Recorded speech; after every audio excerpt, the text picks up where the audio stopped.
Hey y'all, this is Liberated Love Notes, a podcast on Living Corporate Network.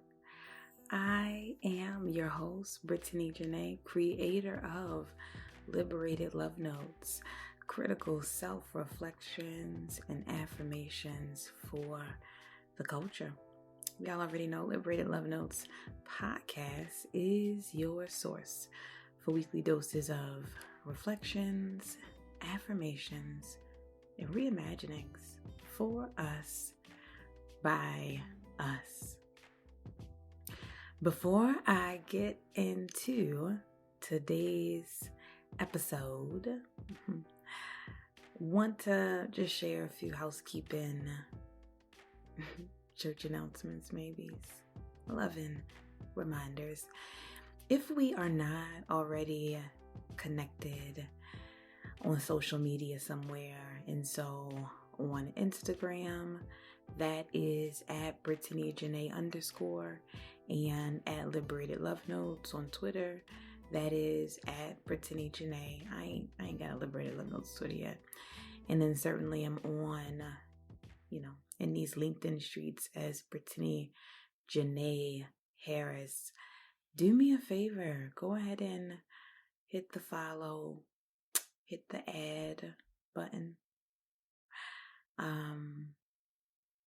And on Facebook, I'm trying to get right, y'all. On Facebook, I do have a Brittany Janay and a Liberated Love Notes page. Do me a favor, connect, add all the things, because I'm gonna have some announcements and things to share over the next, week or so.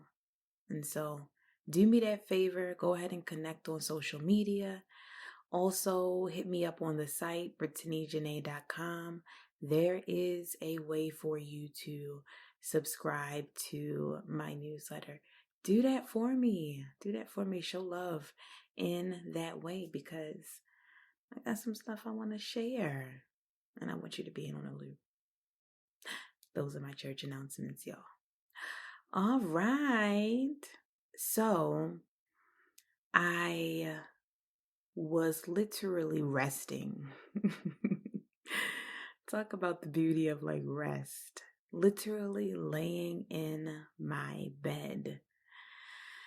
Was feeling all kinds of refreshed, and an affirmation came to me. An affirmation, a liberated love note, a divine download came to me that I want to share. And so I'm going to share the affirmation that I wrote down, the liberated love note that I wrote down. And then we are going to sit at the feet of one of our ancestors as I read a passage from an essay that connects back to this affirmation. And so this week, today, in this moment, I want to affirm: I will not allow the ways of this world to stifle my imagination. I'm going to repeat that again.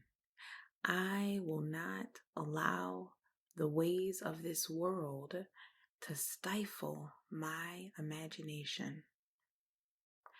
I am not distracted by excessive cynicism that drowns out hope and limits my ability to imagine different.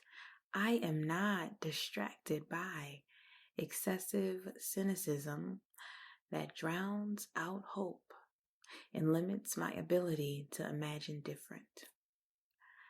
I feel free to imagine and to create beyond the limitations of whiteness, these systems, the norm, and others. I'm going to go ahead and repeat that. I feel free.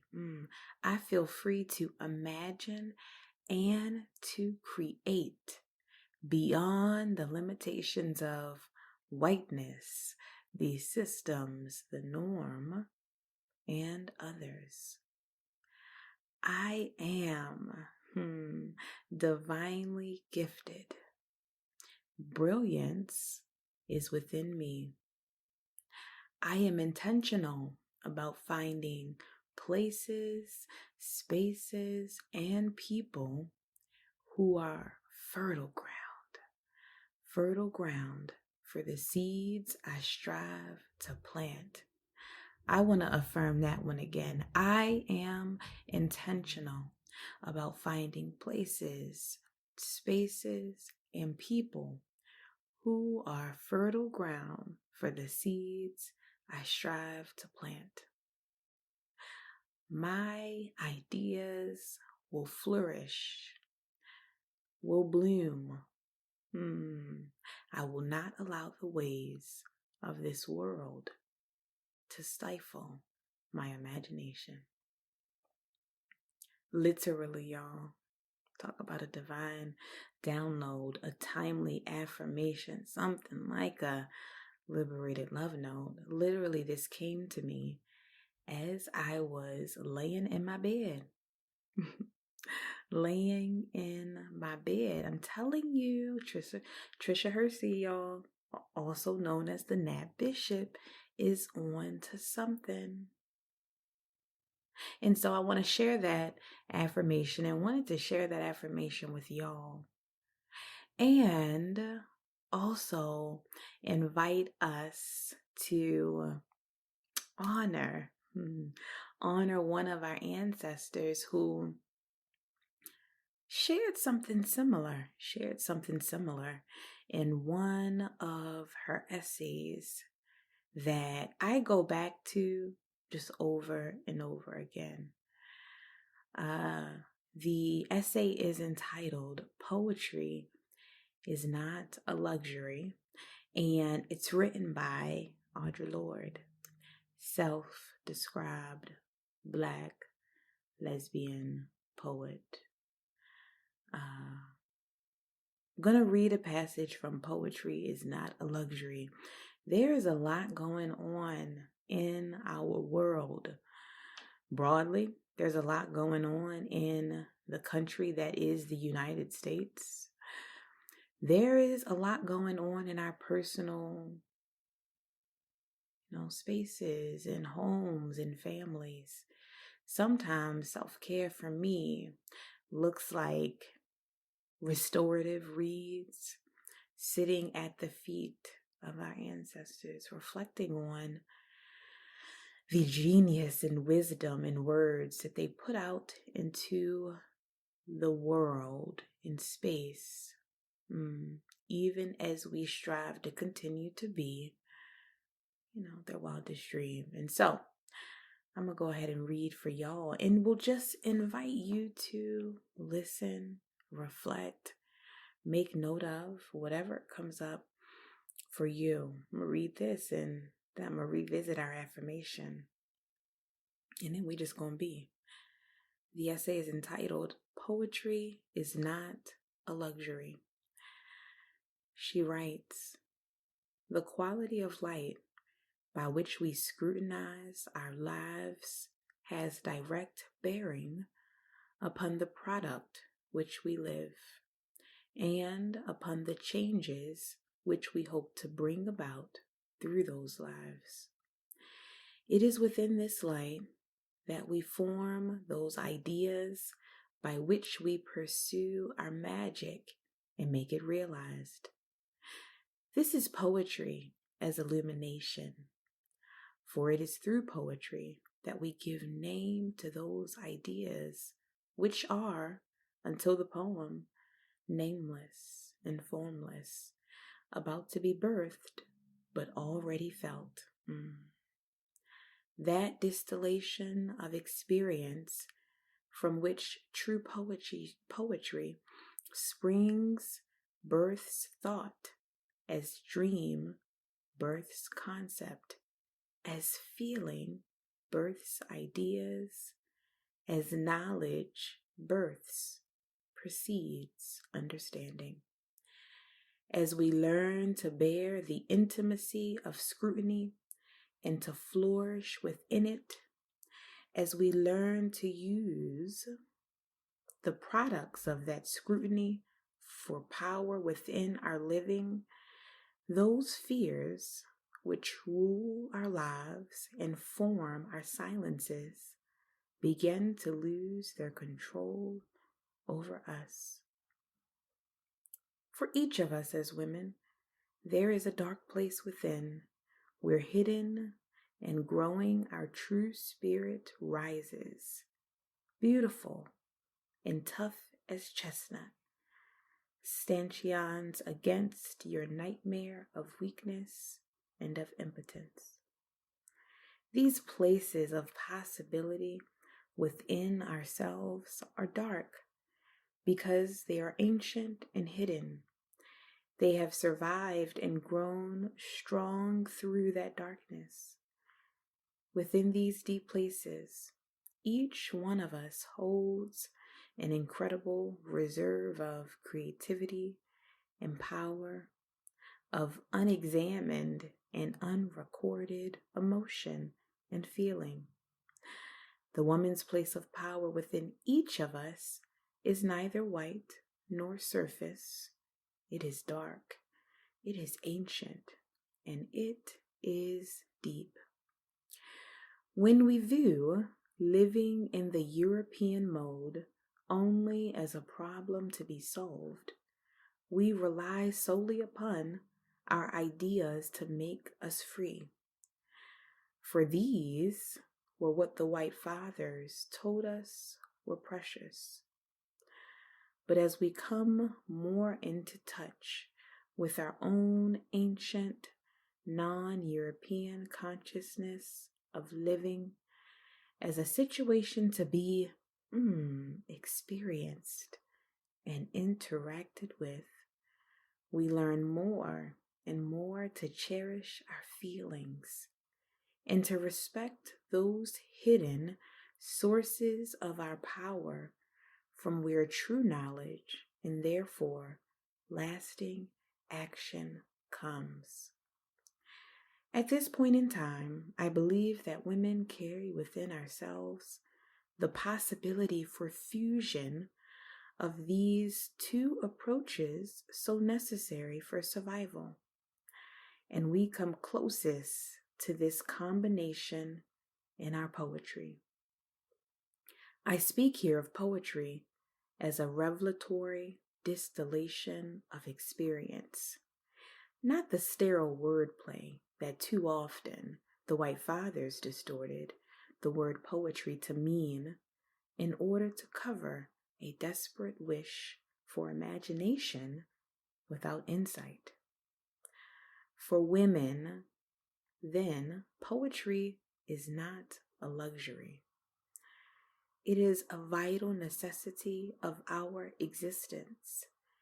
It forms the quality of the light within which we predicate our hopes and dreams towards survival and change. First made into language, then into idea, then into more tangible action. Poetry is the way we help give name to the nameless so it can be thought. The farthest horizons of our hopes and fears are cobbled by our poems, carved from the rock experiences of our daily lives. As they become known to and accepted by us, our feelings and the honest exploration of them become sanctuaries and spawning grounds for the most radical and daring of ideas. They become a safe house for that difference so necessary to change and the conceptualization of any meaningful action. Right now, I could name at least 10 ideas I would have found intolerable or incomprehensible and frightening, except as they came after dreams and poems. This is not idle fantasy, but a disciplined attention to the true meaning of, it feels right to me. We can train ourselves to respect our feelings and to transpose them into a language so they can be shared. And where the language does not yet exist, it is our poetry which helps to fashion it. Poetry is not only dream and vision, it is the skeleton architecture of our lives. It lays the foundation for a future of change, a bridge across our fears of what has never been before. Possibility is neither forever nor instant. It is not easy to sustain belief in its efficacy. We can sometimes work long and hard to establish one beachhead of real resistance to the deaths we are expected to live, only to have that beachhead assaulted or threatened by those canards we have been socialized to fear, or by the withdrawal of those approvals that we have been warned to seek for safety. Women see ourselves diminished or softened by the falsely benign accusations of childishness, of non-universality, of changeability, of sensuality, and who asks the question, am I altering your aura, your ideas, your dreams, or am I merely moving you to temporary and reactive action? And even though the latter is no mean task, it is one that must be seen within the context of a need for true alteration of the very foundations of our lives. The white fathers told us, I think, therefore I am. The black mother within each of us, the poet, whispers in our dreams, I feel, therefore I can be free. Poetry coins the language to express and charter this revolutionary demand, the implementation of that freedom. However, experience has taught us that action in the now is also necessary. Always. Our children cannot dream unless they live. They cannot live unless they are nourished. And who else will feed them the real food without which their dreams will be no different from ours? If you want us to change the world someday, we at least have to live long enough to grow up, shouts the child. Sometimes we drug ourselves with dreams of new ideas. The head will save us. The brain alone will set us free. But there are no new ideas still waiting in the wings to save us women.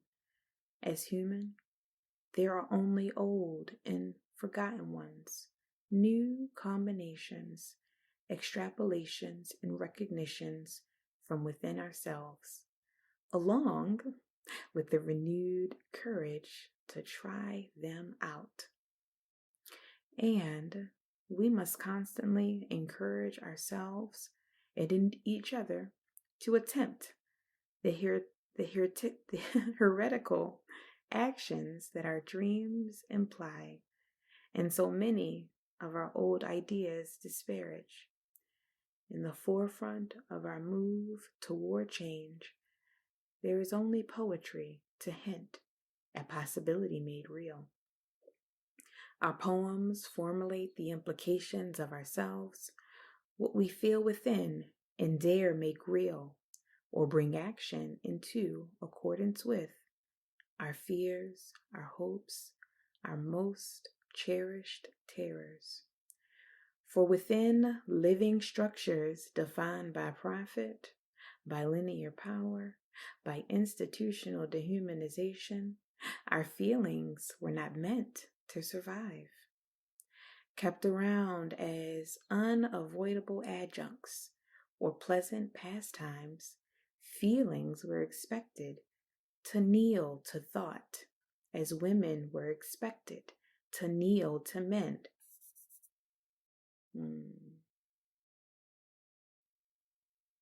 But women have survived as poets, and there are no new pains. We have felt them all already. We have hidden that fact in the same place where we have hidden our power. They surface in our dreams, and it is in our dreams that point the way to freedom. Those dreams made realizable through our poems that give us the strength and courage to see, to feel, to speak, and to dare. If what we need to dream, to move our spirits most deeply and directly toward and through promise, is discounted as a luxury, then we give up the core, the fountain of our power, our womanness. We give up the future of our worlds. For there are no new ideas.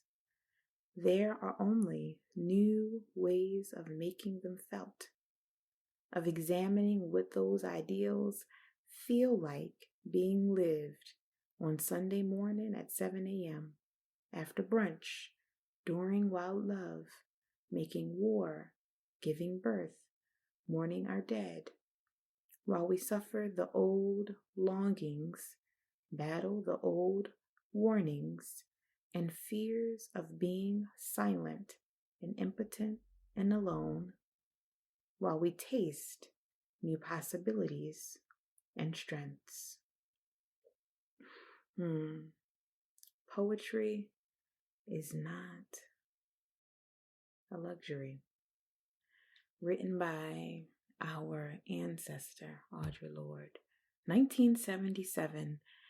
The words resonate this morning, May 2022. I'm going to take it back to that affirmation, that liberated love note, that divine download I shared at the top of the episode. And I invite you to embody it and affirm it for yourself in this moment, today, and this week. I will not allow the ways of this world to stifle my imagination. I am not distracted by excessive cynicism that drowns out hope and limits my ability to imagine different. I feel free to imagine and to create beyond the limitations of whiteness, these systems, the norm, and others. I am divinely gifted. Brilliance is within me. I am intentional about finding places, spaces, and people who are fertile ground for the seeds I strive to plant. My ideas, my imagination, my feelings will flourish, will bloom. I will not allow the ways of this world to stifle my imagination. Peace, y'all.